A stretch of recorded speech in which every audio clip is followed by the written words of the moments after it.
ZANU-PF yodzinga ZEC mushure mekunyara nekubira kwayakaita musarudzo.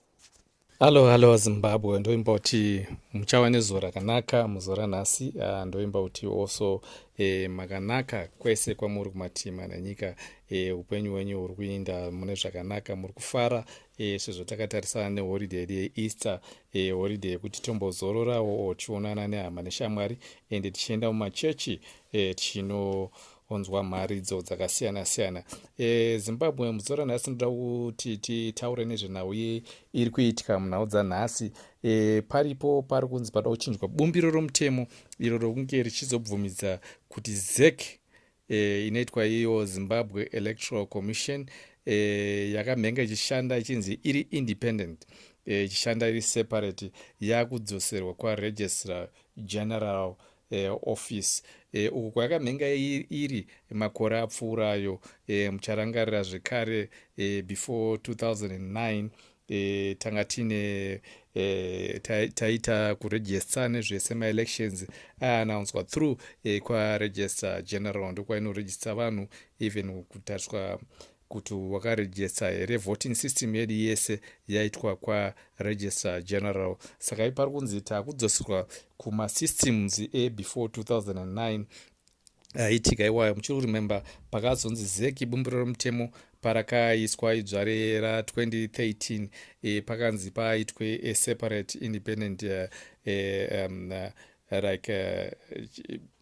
organization yakafanana neZEC, nisaka yakaitwa kunzi inge iyo ichiita zvemaelection, ichiongorora maElections kuti ari kufamba zvakanaka here, hamuna kubirira here, vanhu vese vari kubvumirwa kunge vachiparticipata vakasiyana-siyana, kuti vanhu havasi kusabirira here zvakasiyana-siyana mumaElections. Saka ZEC ndeyanga yaiswa ichinzi iyo inofanira kunge ichiongorora maElections. Saka pari zvino nyaya iripo yekuti ZANU-PF iri kuziva kuti ZEC yasvibiswa zita zisingaite, haichatenderwa ende yakuzikanwa SADC yese kuti ZEC ine hunhu hwakashata ende ZEC haizi organization inokwanisa kunge ichiita maElections akasvinura maElections anonyatsonzi ari asina chitsotsi mukati. Saka ZANU-PF yakabva yakangwarisa yakati ngatichibvisai ZEC, ngatichidzoserai kuya kwaRegistrar General, kuye kwamaiziva vanhu vazhinji.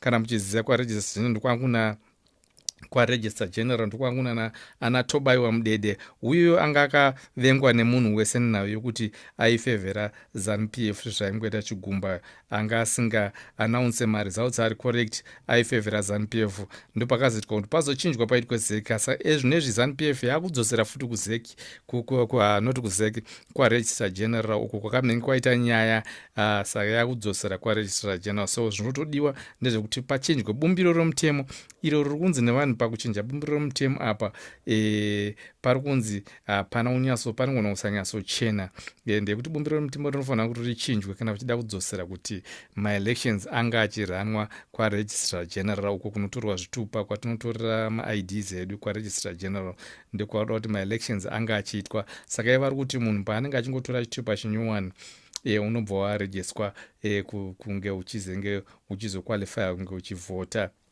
Vachiti izvo takaidzosera system kwaRegistrar General, vari kuti zvinhu zvinenge zviri nani. Saka but maorganization akaona maari kuzoshoropodza vamwe vari kuzvifarira. Saka ndizoti Zimbabwe muchazvitora sei kuti maElections abve kuZEC, ZEC isiyana nezvemaElections vodzoserwa kwaRegistrar General.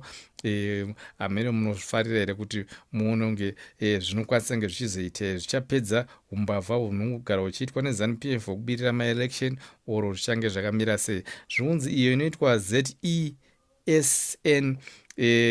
inonzi Zimbabwe Election Support Network, iri kunzi haisi kufara zvikuru nenhau iri kuitika iyoyo. Ndeyekuti iri kuti pachazoda kuchinjwa bumbiro romutemo pachachinjwa nezvinhu zvakawanda zvichange zvichikanganisa kuti maElection anga achizofamba zvakanaka, ende zvichange zvichizokonzeresa hutsotsi hwakatonyanya mumaElection pachachinjwa bumbiro romutemo iri. Saka iri kuzvishora zvikuru ichiti ingwani, ende bumbiro romutemo iri kuti rachinjwa kaviri mushure meperiod ye10 years. Izvi zvinoratidza kuti zvinhu hazvina kumira zvakanaka, ndekuti mutemo wenyika haufaniri kungoramba uchingochinjwa panguva pfupi yakafanana neyodzi. Munyika dzinochinja mutemo wenyika kana usatombouchinja even up to 50 years or up to 100 years. Asi Zimbabwe yaoneka yachinja bumbiro renyika, bumbiro romutemo wenyika pa10 years vatochinjwa kaviri. Saka kanenge katove kechitatu kunge bumbiro romutemo richichinjwa, and vati izvi zvinhu zvisingaratidza kuti zvina kunyatsomira zvakanaka.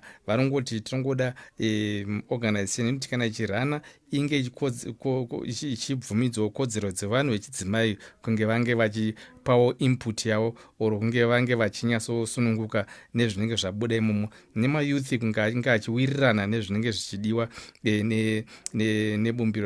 nebumbiro romutemo ravachaisa, oro mayouth ari kufara nazvo here kuti maElections adzokere kwaregistrar general, oro vanhu vanorarama vane disability vange vari kusununguka here nezviri kutaurwa nehurumende kuti maElections anga achidzoserwa kwaregistrar general.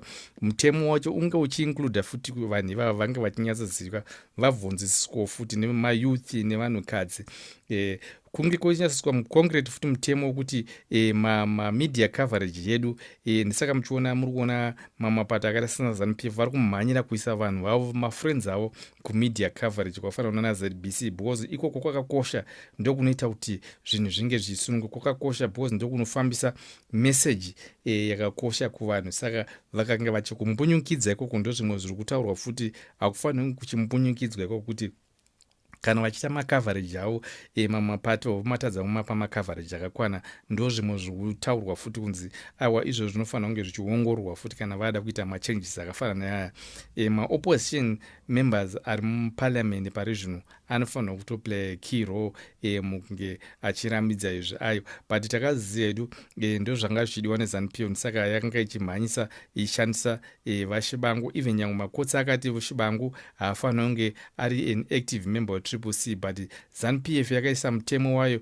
womubhedroom womuhomwe, yakangoti anoShibangu tomushandisa chete. Saka munongoona kuti nyika yacho hapana kwainene. Saka havafanira kumbochema vachiti sei zvinhu zviri kukwirawo zvinhu zvisiri kufamba zvakanaka, ndeyekuti ivo ndo vari kuzvikonzeresa, ndeyekuti mutemo yavari kushandisa ndeye pasi pemubhedha, mutemo yemuhomwe inova isingashande kuti nyika iende mberi. Aiwa ndonaudza nadzo muzora nhasi vanhu vari kuchema kuti pachazenge pane kujeka here kana zeki achiyabviswa maElections akudzoserwa kwaregistrar general.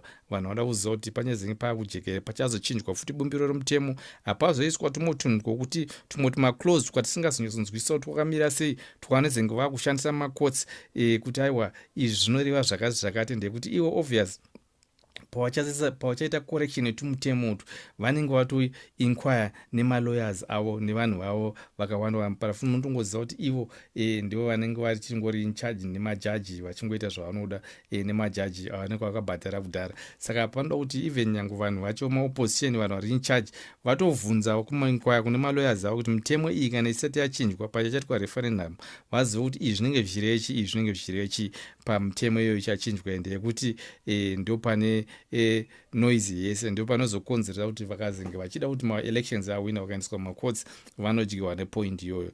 Aiwa Zimbabwe ndo news dzandinadzo muzora nhasi, dzandinoda ndikutaurire news dziri kunetsa ngemuzora nhasi, dziri kuchema nevanhu vakaona kuti kana panzwai panozomira sei, ndeyekuti iyo ZANU-PF ida kuzvichenura, yada kubvisa zeki mukati meSADC or mukati mewese huori hwanga uchiita kuti kana Zimbabwe yakuita maElection richarero kunzi zeki risabude kuti rizenge richizovasvibisa. Vada kushandisa rimwe zita, vada kushandisa zita rekwaregistrar general kuti zviita kunge zvachinja hakusina zeki.